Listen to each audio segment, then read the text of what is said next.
See my patience, I just came here to defend.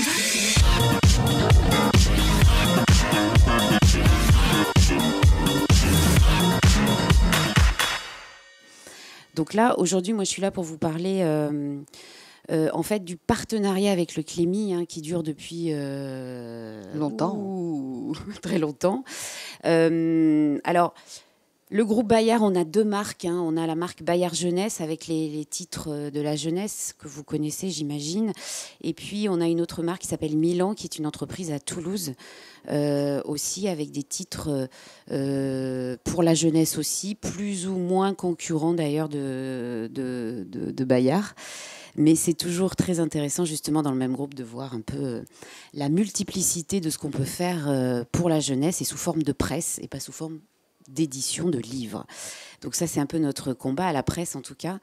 Donc ce que je peux vous dire sur les opérations que l'on mène avec le Clémy, c'est que la première chose, c'est que lors de la semaine de la presse, on met à disposition beaucoup d'exemplaires dans les classes. Les enseignants donc, nous demandent un certain nombre d'exemplaires sur nos titres jeunesse, dont les enseignants se saisissent de différentes façons. Ça peut aller d'une construction d'un kiosque pour montrer un peu la pluralité de la presse. Ça peut prendre des différentes formes. Enfin, nous, on va beaucoup dans les classes, donc c'est toujours très intéressant lors de cette semaine de la presse de voir comment les enseignants se saisissent de tout ce matériel. Sylvie, vous me permettez, je vais repréciser pour les personnes ce que c'est que la semaine de la presse et des médias dans l'école. Hein, c'est plus d'un quart de siècle d'existence. C'est important, c'est porté par le Clémy, c'est la deuxième plus grande opération du système éducatif, après le bac, en termes de logistique, de technicité. C'est 3,5 millions d'élèves. Hein. Vous voyez, c'est pour donner la mesure des choses. C'est 220 000 enseignants engagés. Autrement dit, ça, c'est important pour notre public. Oui. Et ça va de la maternelle jusqu'au plus grand. Jusqu'au lycée. Et c'est toujours fin du mois de mars. Voilà. Oui. Plus de 25 ans d'expérience feront toujours la différence.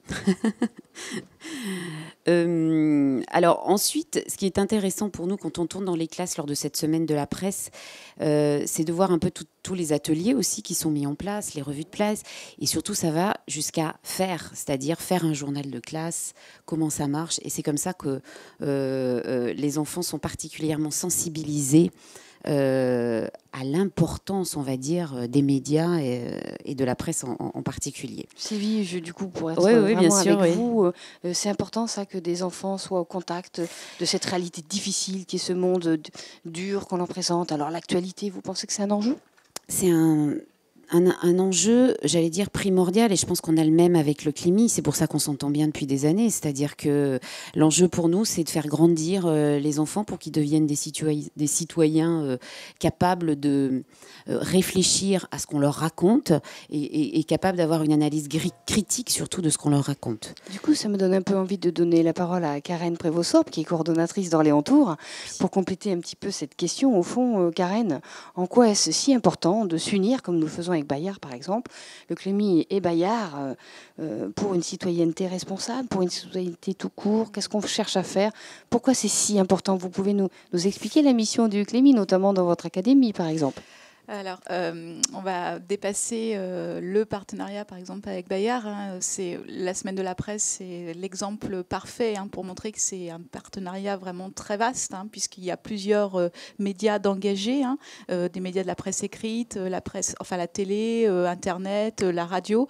Donc, ce partenariat, il est primordial, au fait, pour les enseignants et pour les élèves, pour bien comprendre comment fonctionnent les médias, comment on produit de l'information, comment on diffuse de l'information. Sans ce partenariat, sans ses partenaires, en fait, c'est le maître avec sa classe et on est dans un circuit fermé. Il n'y a pas d'ouverture sur les médias, c'est-à-dire sur ce qu'on étudie. Voilà. Merci Karen. Du coup, Sylvie, Bayard, donc, est un pivot. Comment vous vous situez, comment vous vivez dans ce type de participation et d'engagement? Alors, nous, on a plusieurs enjeux par rapport à tout ce qu'on fait avec le Clémy. Le premier, c'est que déjà, ça commence dès la maternelle, ce sujet-là. Et c'est très important pour nous de retrouver de la presse pour les enfants dès la maternelle, à côté, j'allais dire, des albums classiques. Parce que pour nous, de commencer à sensibiliser les tout petits qui ne savent pas lire à la presse, c'est développer les premiers comportements de lecteurs. Et donc ça, c'est très important. Et ce qui est très intéressant quand on regarde ce qui se passe en maternelle avec la presse, c'est que les enfants sont particulièrement sensibles aux images, à cette âge-là, vecteur de leurs émotions. Et donc, dès tout petit, ils commencent à poser des questions sur les images et quelque part à avoir un esprit critique par rapport à toutes ces images qu'ils voient. Alors déjà, de commencer à comprendre, c'est une image, c'est une photo, c'est une illustration, c'est un dessin, et puis qui c'est qui l'a fait, et puis d'où ça vient. Et ça provoque des débats avec, en général, les parents ou les grands-parents. Et ça commence, voilà, c'est comme ça qu'on devient... qu'on affûte son esprit critique. Sylvie de Sales, vous pouvez nous donner un exemple concret de thèmes qui peuvent être traités au travers de ces choix que Bayard peut faire? Des thèmes. Ça porte sur quoi? Sur les quoi? photos dont vous parlez, puisque c'est assez visuel étant donné qu'ils ne savent pas lire. Ça peut. Alors, j'allais dire, ça peut être vraiment de tout. En général, ce qui touche les petits enfants, c'est leur quotidien à eux. Donc ça part de la rentrée scolaire, de Noël ensuite, etc. Et donc ça, on commence à rentrer dans le quotidien de l'enfant. Et c'est d'abord lui qui l'intéresse quand ils sont à cet âge-là. Et puis petit à petit, on va s'intéresser aux documentaires pour les enfants. Voilà, c'est le début. Karen, en éducation aux médias et à l'information dans le cadre scolaire, qu'est-ce qu'on peut faire avec des enfants de 3 ans?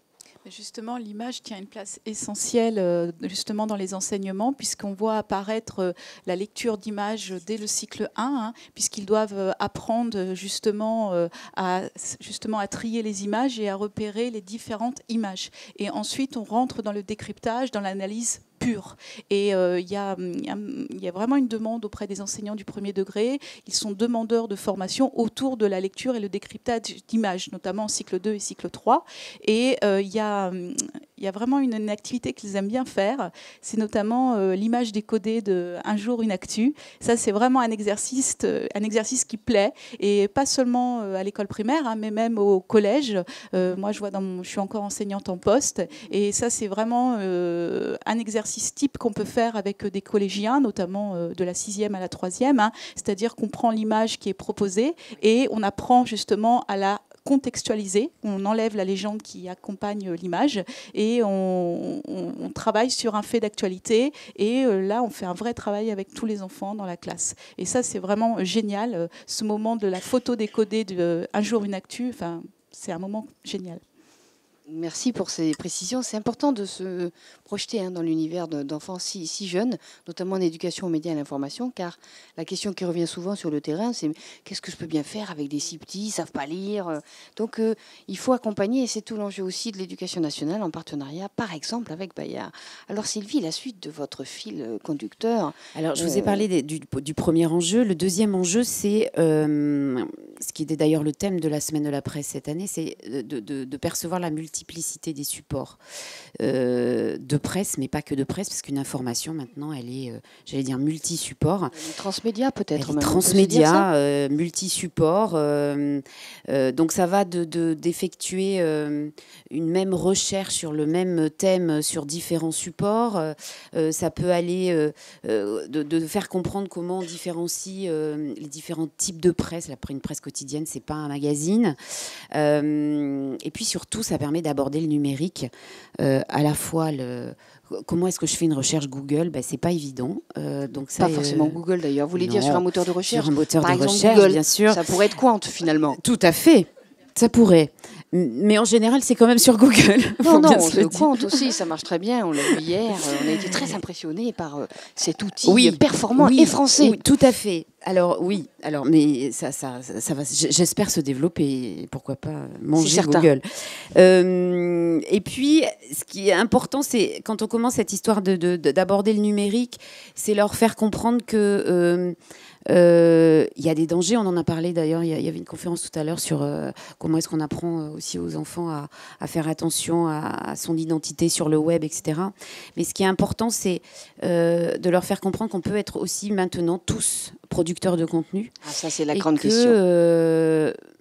Enfin, en tout cas, c'est le cas pour les adultes, hein, quand on voit tout ce qui se passe sur les forums &co et toutes les idées qui sont abordées, c'est leur faire comprendre que être producteur, c'est toucher du doigt cette notion de liberté, parce que c'est super d'être producteur et de pouvoir dire ce qu'on veut, mais c'est aussi une question de responsabilité.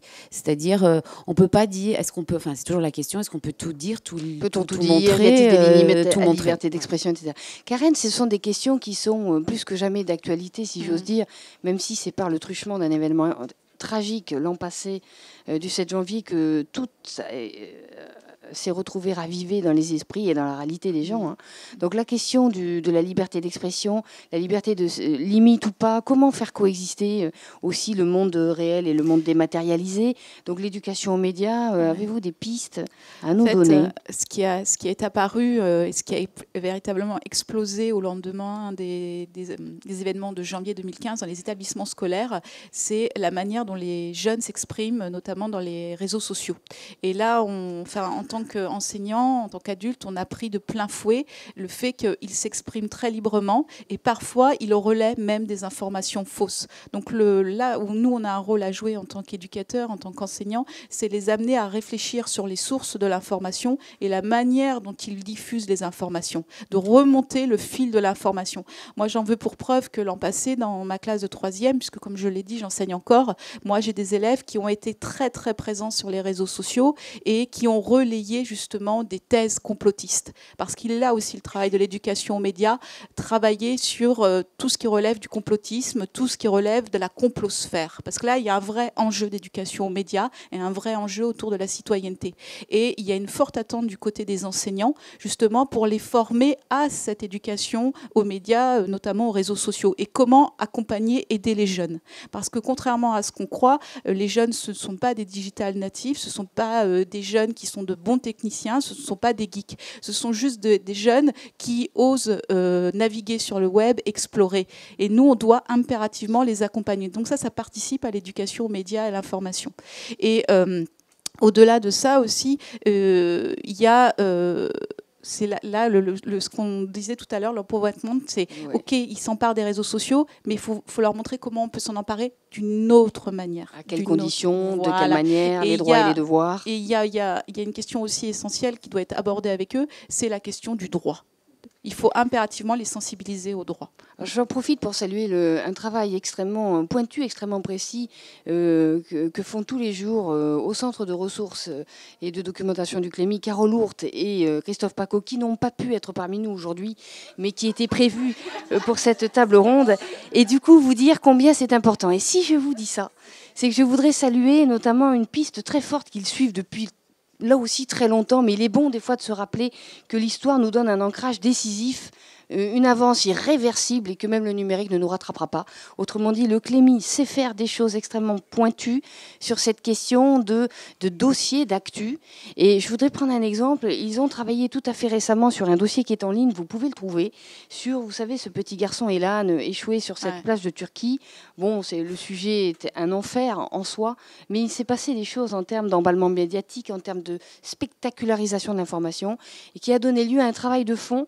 Donc au Clémy national et évidemment à destination de tous, hein, les familles y compris, ce n'est pas que pour nous-mêmes que nous travaillons.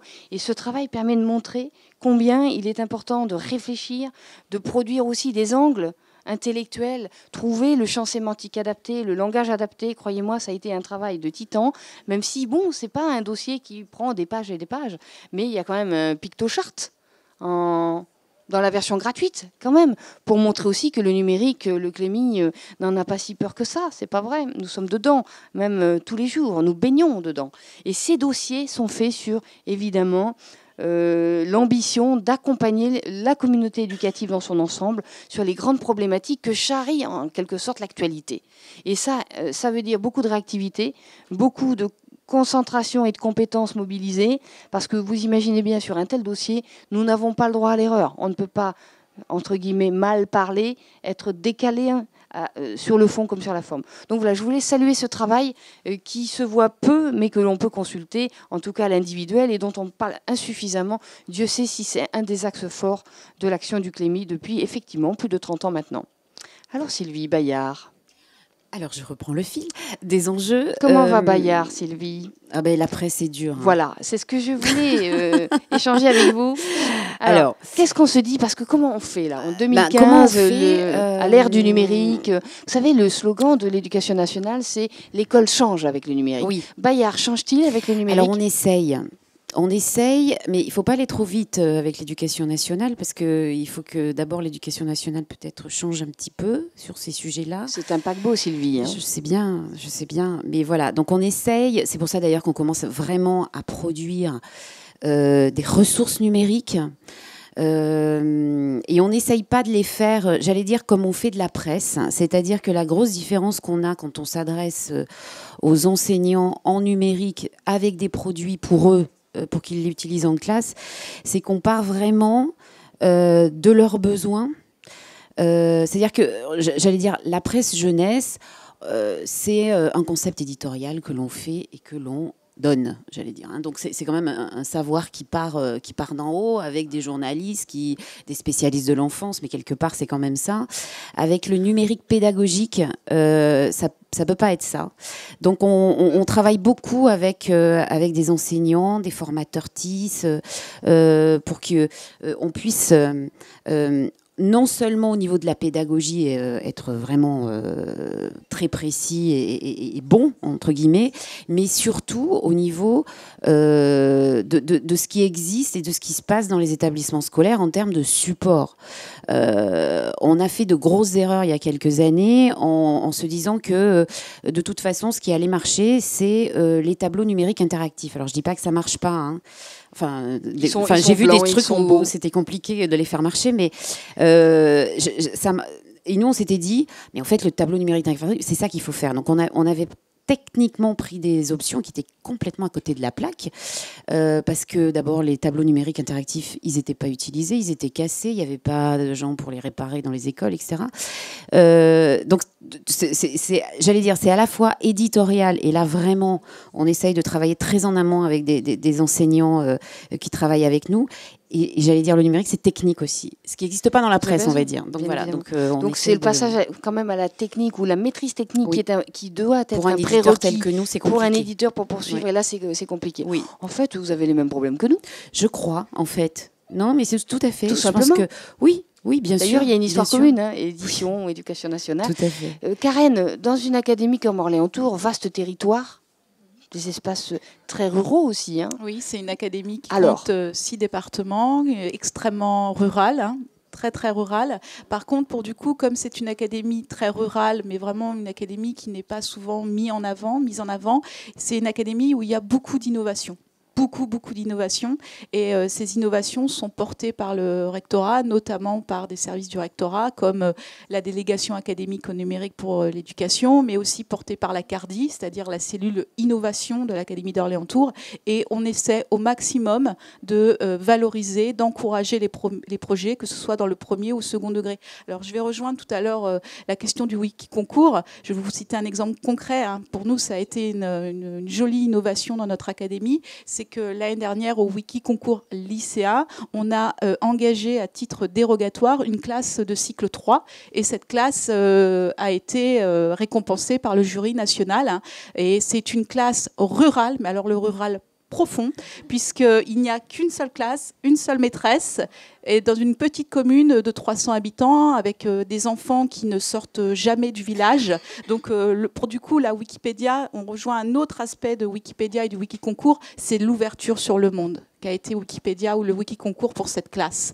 Et c'est un engagement important de la maîtresse, hein, puisqu'elle a 27 élèves sur 3 niveaux différents. Et là, il n'y a pas eu le blocage technique numérique, puisque c'est une maîtresse qui a de solides compétences numériques et qui a su investir tout le matériel que la mairie a mis à sa disposition. Le TNI, ordinateur portable, et l'accès Wi-Fi, ça a été formidable parce que ça a été l'ouverture sur le monde, quoi.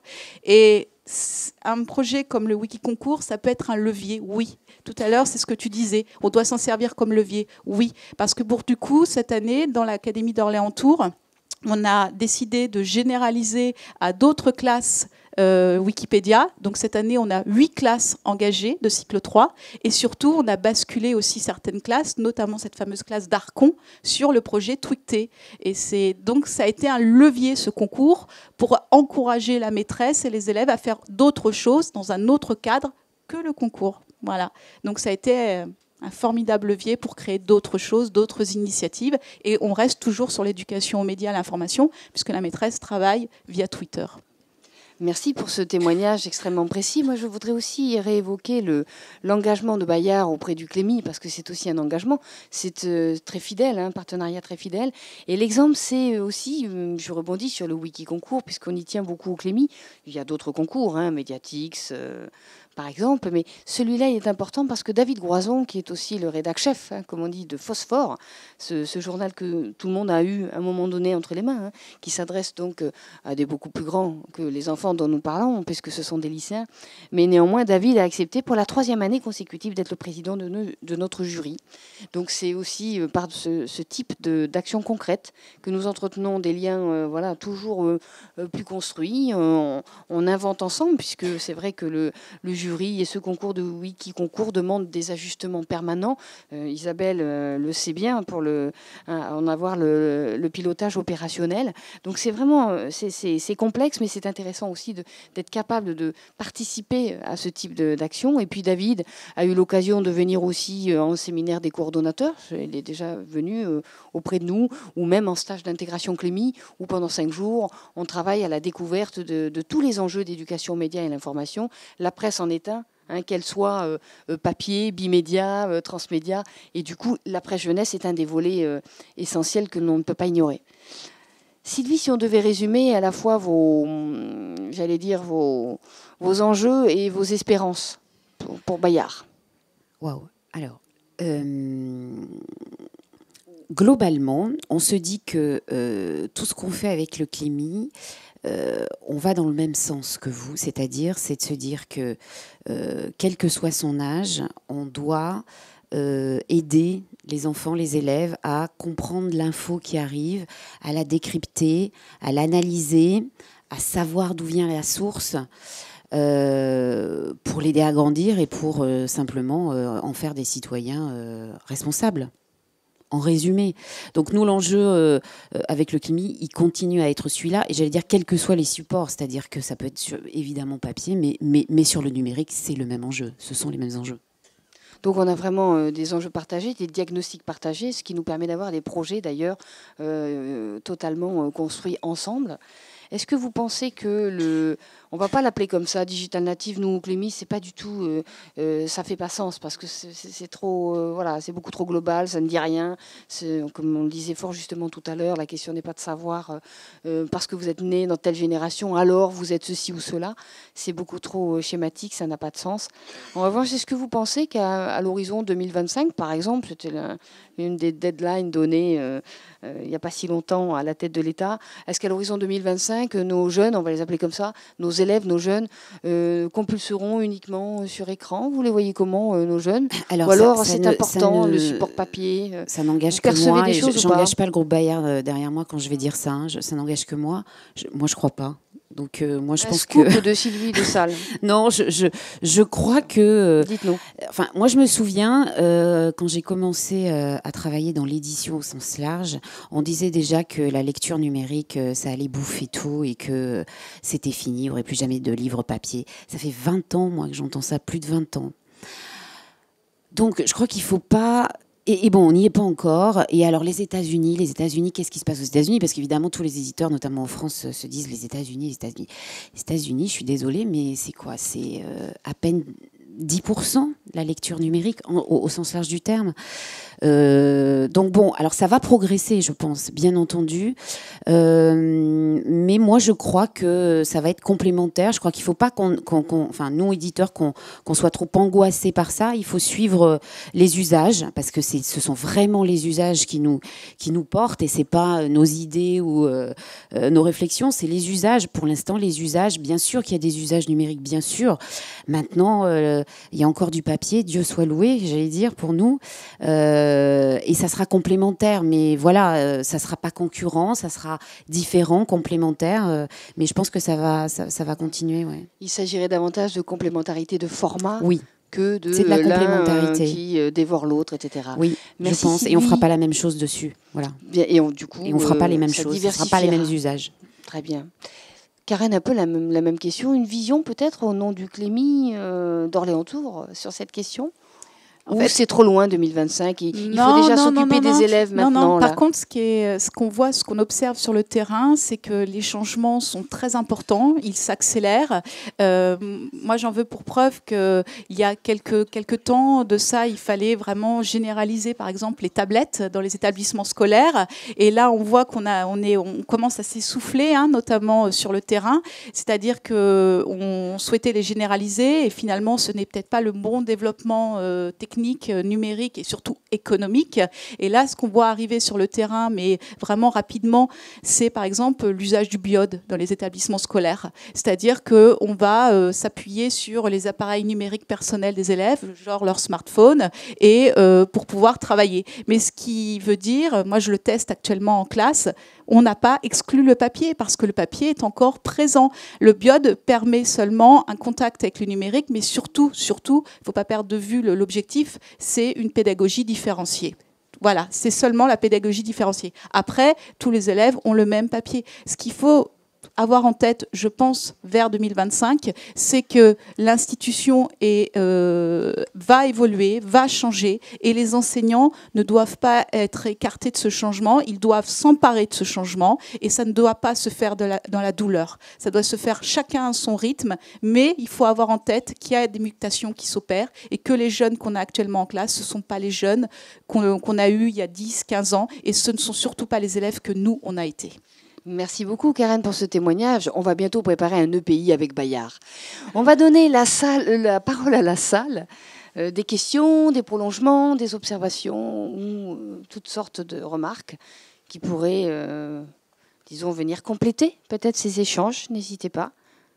Je sais qu'il y a parmi nous personnes dynamiques et qui n'ont pas peur de parler.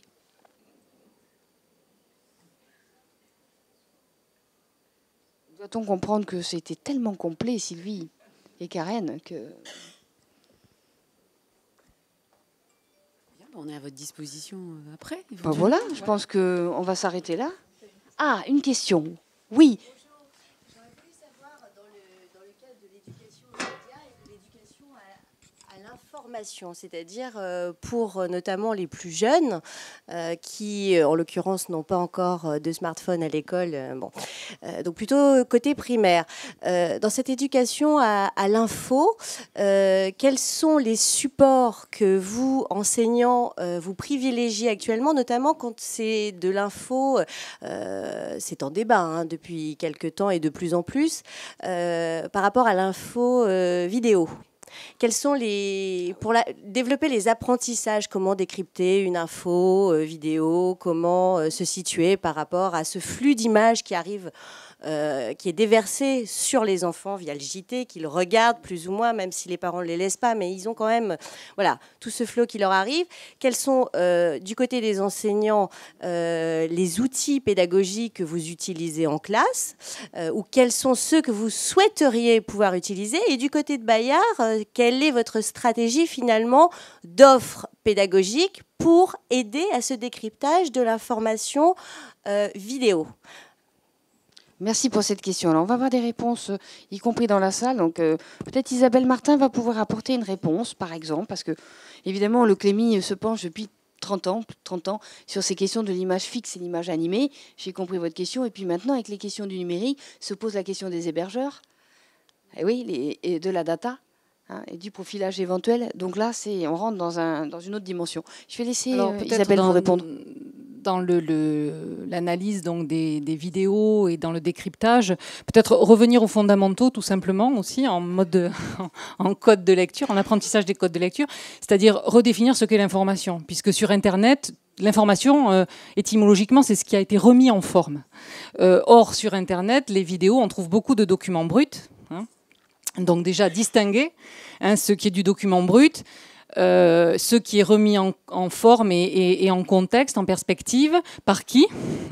Évidemment, la source d'information, un événement traité par un média d'information professionnelle et couvert par un média d'information professionnelle n'aura pas du tout la même présentation, la même analyse de l'événement qu'un événement mis en scène et réécrit, recontextualisé par, je sais pas, un site engagé partisan, par une institution.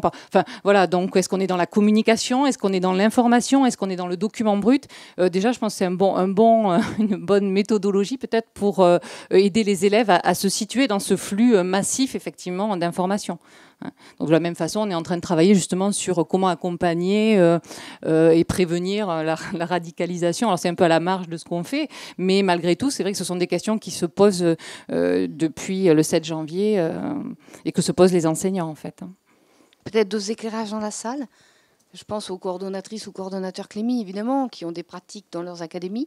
Si vous voulez témoigner d'une chose qui vous tient à cœur sur cette question, c'est un peu le moment. Karen? Alors aussi, ce qu'il faut dire aussi, c'est que parfois aussi, en tant que coordonnateur Clémy, on est appelé à constituer des banques de ressources pour les enseignants, notamment pour les enseignants du premier degré, parce qu'ils n'ont pas accès justement au même matériel, au même environnement numérique que les enseignants de collège et de lycée. Donc nous, ce que l'on fait régulièrement, moi j'ai un enseignant premier degré qui est aussi conseiller pédagogique, donc je m'appuie sur lui justement pour régulièrement constituer des banques de ressources qu'il donne aux enseignants à la demande, et ça s'accompagne d'une formation, d'une intervention, même parfois au sein des classes, pour épauler l'enseignant qui est demandeur. Voilà.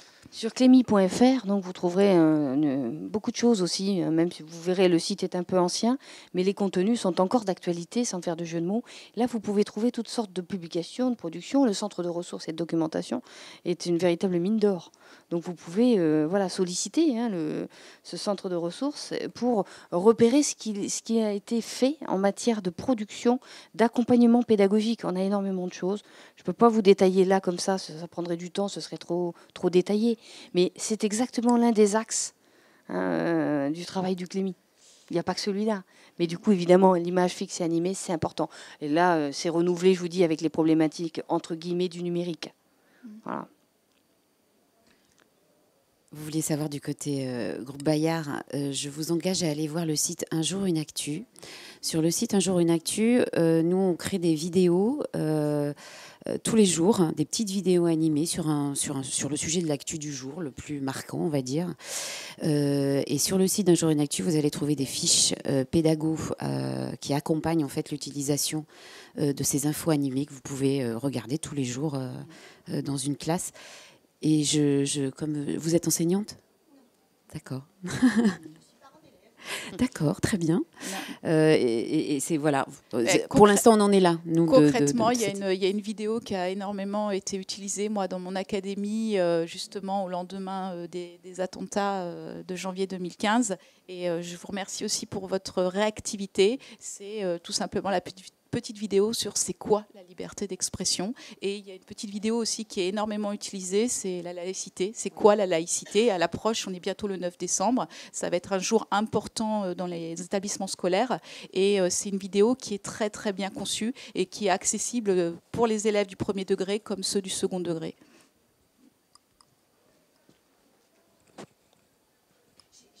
Oui, bien sûr. Allez-y. Donc, ce sont des animations. Et la question que j'avais, et qui va aussi pour les enseignants, c'est quel est le rapport en fait à l'image brute, à l'image de l'info brute? Est-ce que dans ces... Excusez-moi, hein, j'ai pas été naviguer plus que ça sur vos vidéos. Est-ce que vous utilisez finalement les images brutes qui passent à la télé, que les enfants peuvent voir effectivement quand éventuellement ils sont tout seuls, qui passent au JT. Est-ce que vous les décodez? Est-ce que vous leur donnez des clés de décryptage, ou est-ce que vous créez des supports d'animation, un petit peu comme on a vu sur le petit Libé, hein, qui sort avec, ce sont des animations, là on va prendre, c'était sur les migrants. Et donc ma question, c'est justement dans cette logique de décryptage de cette info qui peut être non sourcée ou mal hiérarchisée pour un enfant parce qu'il n'a pas toutes les clés. Qu'est-ce qu'on en fait? Est-ce qu'on la met? Est-ce qu'on la montre de la même façon quand il y a eu l'accident d'avion? Est-ce qu'on en parle?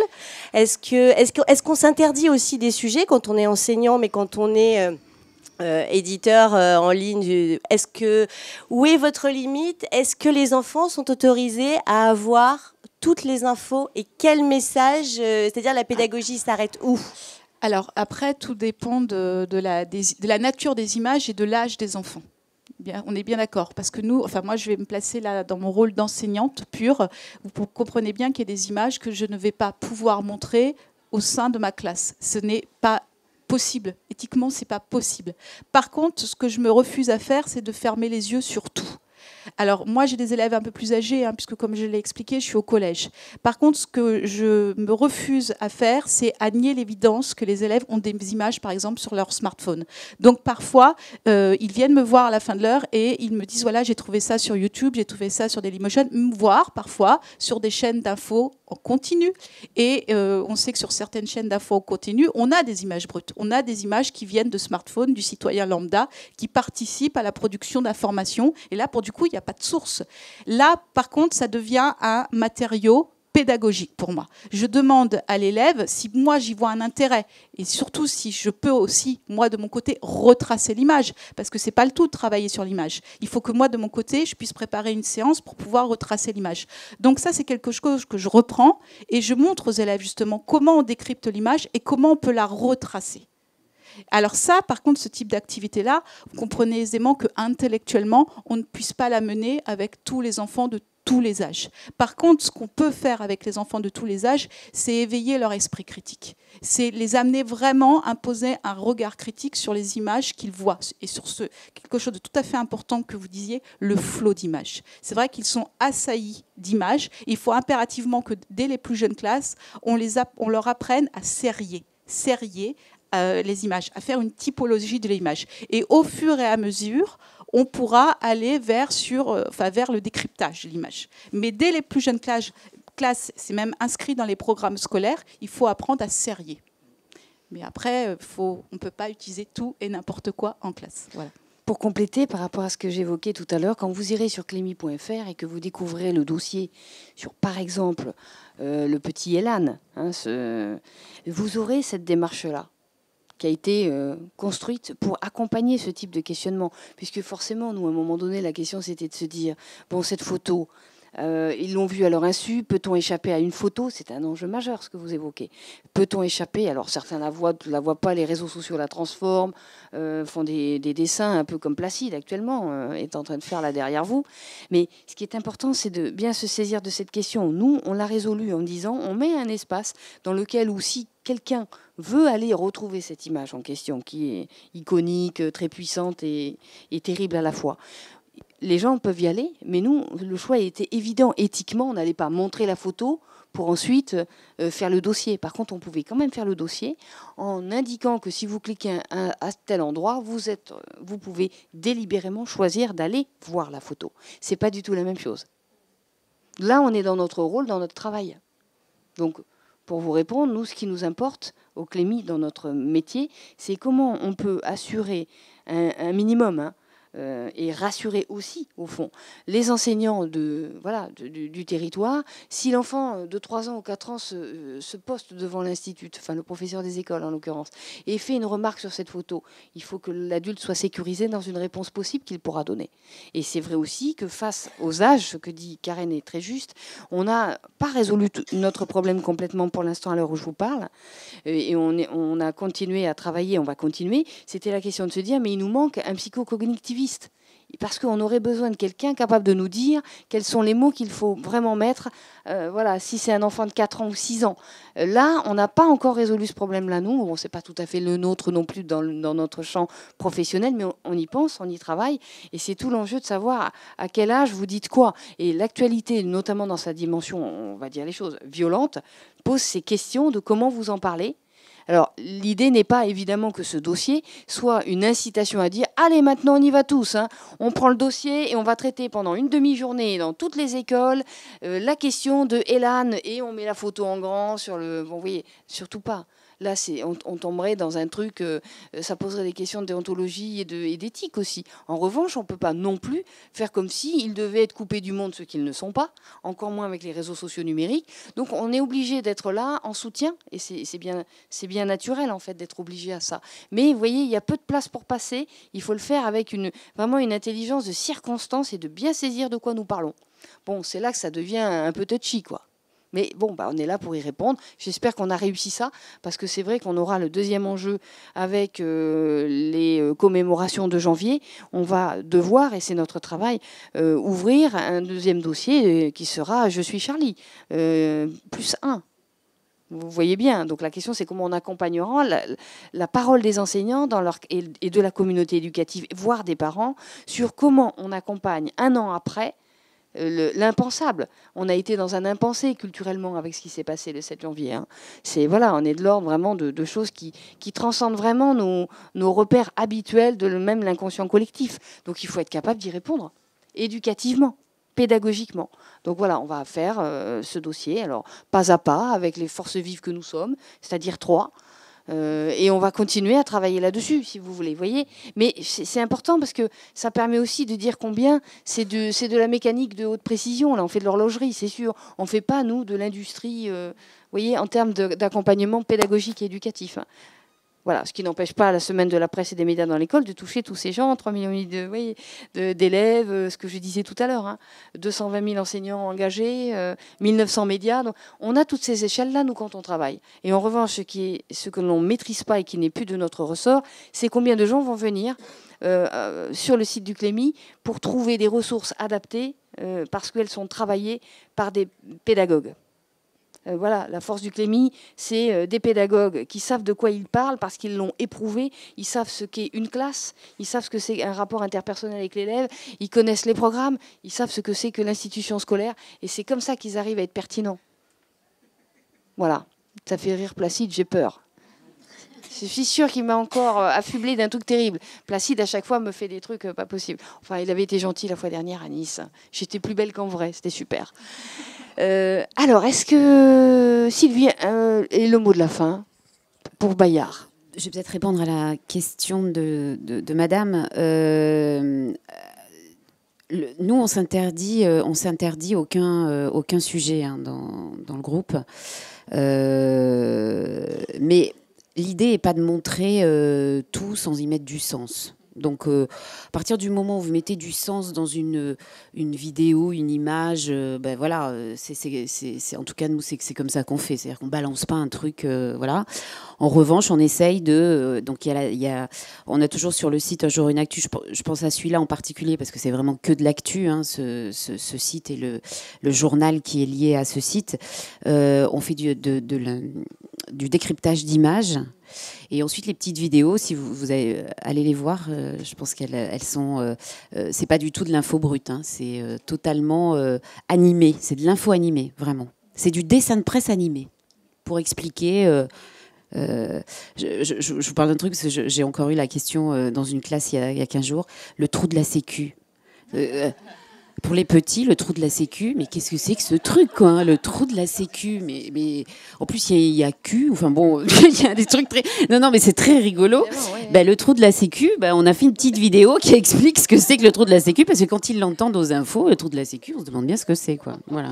vous dire aussi, par rapport à la question de l'image, je voulais aussi évoquer quand même des choses qui existent au Clémy et qui vont être travaillées en profondeur dans les années à venir.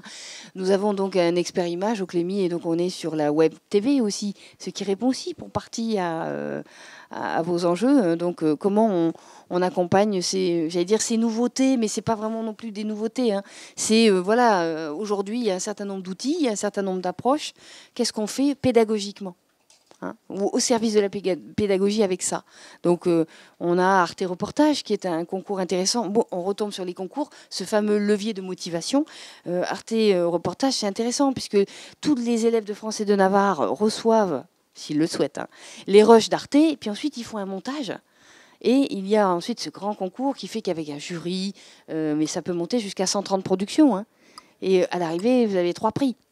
Donc c'est intéressant parce qu'ils vont tous travailler sur des montages très différents, que ce soit montage image bien évidemment, mais commentaires aussi, sur le même sujet. Ça c'est passionnant pour des élèves. Vous imaginez, ça peut aussi créer des vocations. Enfin, en plus on travaille à plusieurs échelles sur de telles propositions. Hein. Donc je crois que c'était important de vous dire que ça existe comme type de réponse. Sont des actions et presque des dispositifs, en tout cas des actions éducatives inscrites. Hein, au tableau des actions éducatives du ministère. C'est pas rien quand même. C'est comme le wiki concours, il est inscrit aux actions éducatives. Hein. Bon, puis après, si on quitte l'image et qu'on va sur le son, mais je suis sûre que vous pourriez être tout aussi attentif au son, on a la journée du direct. C'est pour bientôt, c'est le 20 novembre. Adossé à la question de la déclaration des droits de l'enfant. Ça a du sens. C'est toute la question. C'est le premier droit quand même dans les grandes démocraties, hein, la liberté d'expression. Ce qui ne veut pas dire tout dire n'importe comment, n'importe quoi, n'importe qui, hein, n'importe où. C'est pas ça. Mais donc ce sont des enjeux majeurs qui peuvent être traités d'une façon à la fois plus ludique, très pédagogique, qui permettent à l'ensemble des personnalités, des individualités de s'exprimer. Hein. On n'est plus dans la question bon élève, moyen élève, plutôt bon. Non, on est dans celui qui sait faire des choses et on est dans une complémentarité de compétences. Nos élèves, là, agglutinent leurs compétences. Voilà, il y a des rapides, il y a des lents, il y a des gosses qui sont sur l'image, d'autres qui sont sur le son. Vous en avez qui vont être forts en technique, des filles, par exemple, bien sûr, et puis d'autres qui vont être sur une envie de structurer, hiérarchiser, éditorialiser. C'est du coopératif, c'est créer, collaborer, coopérer, les fameuses compétences du XXIe siècle. Bon, comme nous y sommes dans le XXIe siècle, on ne va pas faire comme si on n'y était pas. Le Clémy accompagne les pratiques. D'autres questions en salle? Il me reste à remercier Sylvie, donc, de salle de Bayard. Et vraiment, nous savons que nous allons continuer ce beau partenariat qui dure et qui durera encore. C'est agréable d'avoir le temps de s'inscrire dans la durée. Merci Karen pour ces témoignages et ces apports extrêmement précis. Merci à tous. Les conférences Startup for Kids reprennent à 14h avec un thème sur les jeunes et l'envie